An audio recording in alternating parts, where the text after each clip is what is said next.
Então, pessoal, eu cheguei a esse resultado aqui, né, da forma, mas ela ainda não estava acabada. Embora eu conseguisse explorar aquela propriedade da percepção de multiestabilidade, né, ou seja, eu consegui enxergar ao mesmo tempo um J e uma ave aqui, eu não conseguia ter a pregnância da forma, porque a forma não estava muito bem acabada ainda, e eu não conseguia enxergar também o pavão aqui. Essa forma precisava de alguma forma ser um pouco mais orgânica e também trazer algum elemento mais reconhecível do pavão, ou elementos, né?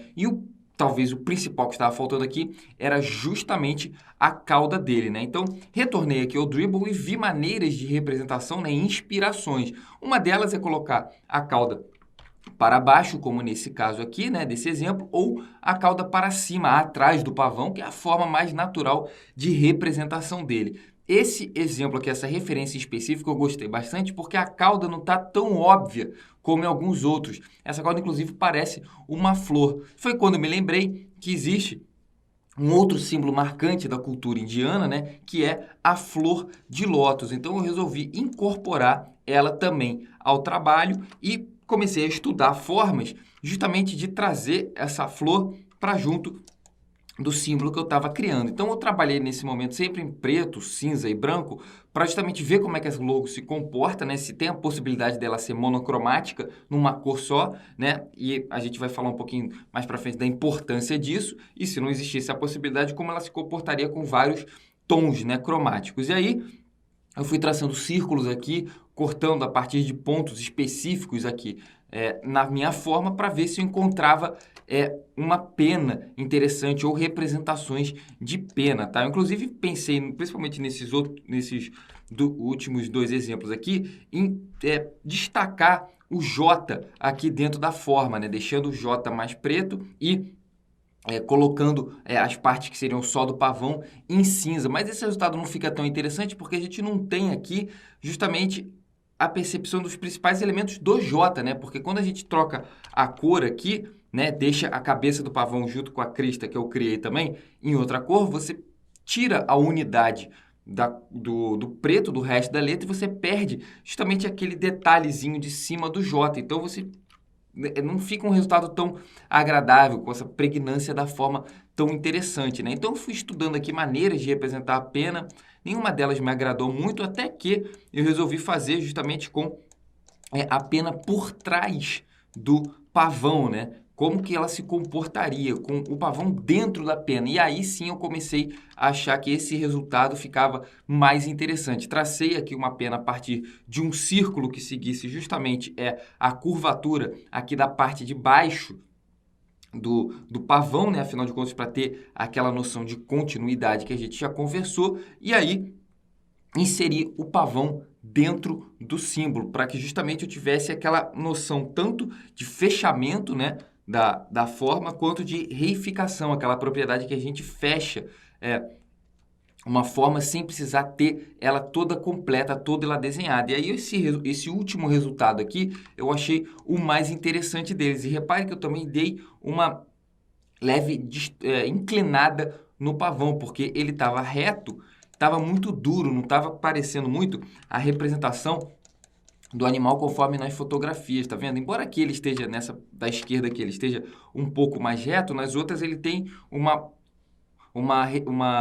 disposição mais curvada, né? Então achei importante trazer isso e esse resultado ficou mais interessante. Beleza, gerei uma alternativa aqui, mas precisava ainda de outras. Foi quando eu resolvi fazer uma representação justamente da flor de lótus, né? Visitei mais uma vez o Dribble, tá? Vi maneiras que estavam sendo representadas a flor e trouxe aqui para o meu trabalho também, tá? Então, fiz uma representação simplificada da flor, não seria ela inteira, né? Afinal de contas, eu ia acabar escondendo aqui a forma que eu tinha, cortei ela ao meio e dei uma leve rotacionada dela para ela seguir a inclinação justamente do pavão aqui. Eu achei que esse resultado ficou interessante, mas ainda não estava o final, não estava exatamente como eu queria, porque eu perdi nesse momento justamente aquela noção de fechamento, né, de figura e fundo que eu tinha na outra. Então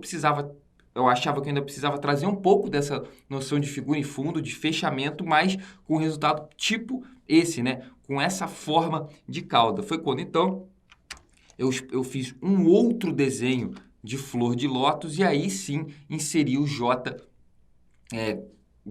pavão que eu fiz, né, dentro dele. E aí eu acho que o resultado ficou mais interessante, tá, pessoal? Aí eu comecei quase na versão final aqui, tava com ele inserido, mas se você reparar bem, aqui eu não consigo trabalhar numa cor só, se eu quiser, numa versão monocromática, e é importante que as logos tenham versão monocromáticas, tá? Como eu falei, a gente vai ver isso daqui a pouco. E aí, se eu simplesmente pegasse... Opa, cliquei um pouquinho pro lado. Se eu simplesmente pegasse todas essas pétalas aqui e pintasse de uma cor só, o resultado vai ficar não muito bom, porque eu perco a definição de que cada pétala individual é justamente uma pétala, né? Eu perco a noção da unidade aqui dos elementos menores. Então, fica quase que uma mancha só preta. O que eu podia fazer aqui para trazer essa noção de pétala? Mais uma noção da Gestalt. O que eu fiz? Eu peguei as pétalas, tracei essas linhas curvadas rosas aqui para dar um corte nela, para justamente deixar uma área vazia para explorar aquela lei do fechamento. O meu cérebro consegue fechar essa forma, consegue entender que aqui, por exemplo, pode ser uma área que esteja iluminada. E trouxe o símbolo para dentro dessa forma e cheguei a um resultado final que eu achei o mais agradável, o mais bem acabado. Inclusive com a flor pela metade, aqui eu consigo trazer um pouco daquela noção, né, daquela lei da unificação, de imaginar que ela pode estar duplicada, que chama para um outro lado, né? Quando a gente trouxer a tipografia, isso vai ficar ainda mais evidente, beleza, pessoal? Então, vamos fechando essa aula por aqui. E na próxima a gente vai ver escolha de tipografia e paleta de cores, beleza?